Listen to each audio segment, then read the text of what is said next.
Bienvenidas y bienvenidos. Hoy nos metemos a fondo en una pregunta, fundamental, diría yo, para la democracia. ¿Cómo elegimos a quienes imparten justicia? Ujú, ¿Deberían ser, digamos, por voto popular ujú. o mejor nombrados por otras autoridades? Es la gran pregunta. Y los documentos que analizamos hoy van justo a eso, ¿no? Exploran los distintos métodos de selección judicial que hay en el mundo. Exacto. Desde elecciones directas hasta, bueno, los nombramientos. Vamos a tratar de entender esa tensión que siempre existe entre, bueno, dos cosas. La independencia judicial, Que puedan decidir sin presiones externas. eso, y por otro lado la rendición de cuentas, que respondan de alguna manera ante la sociedad. Precisamente. Y el objetivo de esta charla es desgranar un poco las ventajas, las desventajas de cada sistema. Ver cómo afectan la confianza de la gente, el rol de la justicia, y usaremos de ejemplos, claro, como Estados Unidos y, bueno, un caso muy particular que es Bolivia, Cierto. que es como un experimento único en la historia moderna, ¿no? Sí, sí. A ver, arranquemos con el contexto. Históricamente, esto de elegir jueces, ¿de dónde sale? Entiendo que buscaba más participación democrática. Así es. En Estados Unidos, por ejemplo, tienen elecciones partidistas. ¿Dónde van con la etiqueta del partido? Exacto, y también no partidistas, que intentan evitar eso en la boleta. Ujú. Pero claro, esto ya abre un debate enorme. Se está metiendo demasiada política en un poder que debería ser, pues, imparcial. Ese es el punto central, claro. Y contrasta mucho con otros métodos, ¿no? Nombramientos por gobernadores, por legislaturas. Pero Bolivia, Bolivia dio un paso muy llamativo en 2011. Ajá. Se convirtió en el primer país moderno que elige directamente a sus jueces nacionales. ¿A nivel nacional? Sí, se presentó como un gran avance democrático para acercar la justicia a la gente. Suena revolucionario. Pero una cosa es la idea, la intención democrática, y otra cómo funciona en la práctica. ¿Qué pasó en Bolivia? ¿Funcionó? Pues mira, los resultados son complejos, digamos.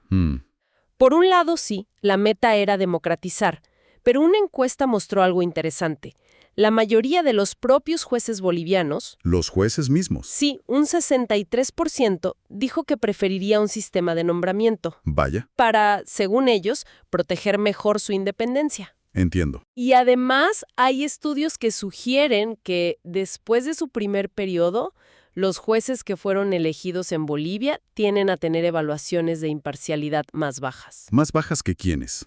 que los que habían sido nombrados originalmente. Uf, ahí tocamos el meollo del asunto, ¿no? Lo que mencionan las fuentes. Totalmente. Esa disyuntiva, independencia versus rendición de cuentas. Exacto.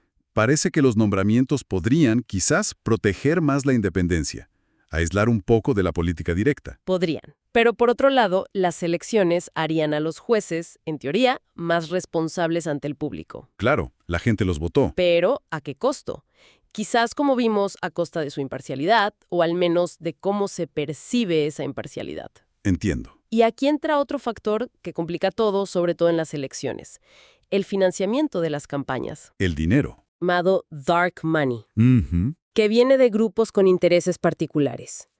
Pues inevitablemente se crea una percepción de posible sesgo, Aunque el juez actúe bien. incluso si actúa correctamente. La sombra de duda está ahí. Hablamos de cifras enormes, ¿eh? Más de $100 millones en elecciones para cortes supremas estatales en Estados Unidos en ciclos recientes. 100 millones. Wow. Entonces, el dinero mete otro tipo de presión, ¿verdad? Claro, Ya no es tanto la presión popular directa, sino quizá la de los que financiaron la campaña. exactamente. Y eso plantea desafíos éticos serios para los jueces. Un juez que necesita dinero para ser reelecto, o incluso uno que depende de que un político, un gobernador o legisladores lo vuelvan a nombrar, bueno, puede sentirse presionado, ¿no? A fallar de cierta manera para mantener esos apoyos. Es humano, sí. Además, en las elecciones, las etiquetas de partido influyen muchísimo al votante. Claro, votas por el partido a veces no por la persona. Exacto. Y eso puede hacer que salgan electos candidatos quizás menos preparados técnicamente. Y al mismo tiempo puede desanimar a postularse a gente muy capaz, pero que no quiere meterse en la política partidista. O sea que el método de selección al final sí moldea la ideología de la corte. Definitivamente. moldea quién llega y potencialmente cómo decide. Y con todo esto sobre la mesa, ¿cómo impacta esto en la gente, en la confianza pública en la justicia? Impacta de lleno. La percepción de que la política o el dinero están moviendo los hilos en la justicia, sobre todo cuando hay elecciones. Eso puede erosionar mucho la confianza en que el sistema sea imparcial. Lógico. Pero ojo, los nombramientos tampoco son la panacea. ¿Por qué? Porque también pueden generar dudas. ¿Representan esos jueces nombrados realmente a la sociedad? ¿Es el proceso de selección lo suficientemente transparente, democrático? Es un equilibrio súper delicado. Entonces, lo que vemos en estos análisis es que, bueno, no hay una solución perfecta. No hay fórmula mágica. Para nada. Tanto elegir como nombrar jueces implica hacer concesiones importantes. O sacrificas algo de independencia judicial, o sacrificas algo de rendición de cuentas democrática. Así es. Y el experimento de Bolivia es un ejemplo clarísimo de esas tensiones. Sí, muy gráfico. En esencia, y esto es vital para que una democracia funcione bien, necesitamos una judicatura que sea competente, que sea independiente y que al mismo tiempo tenga legitimidad pública, que la gente confíe. Competencia, independencia y legitimidad. Exacto.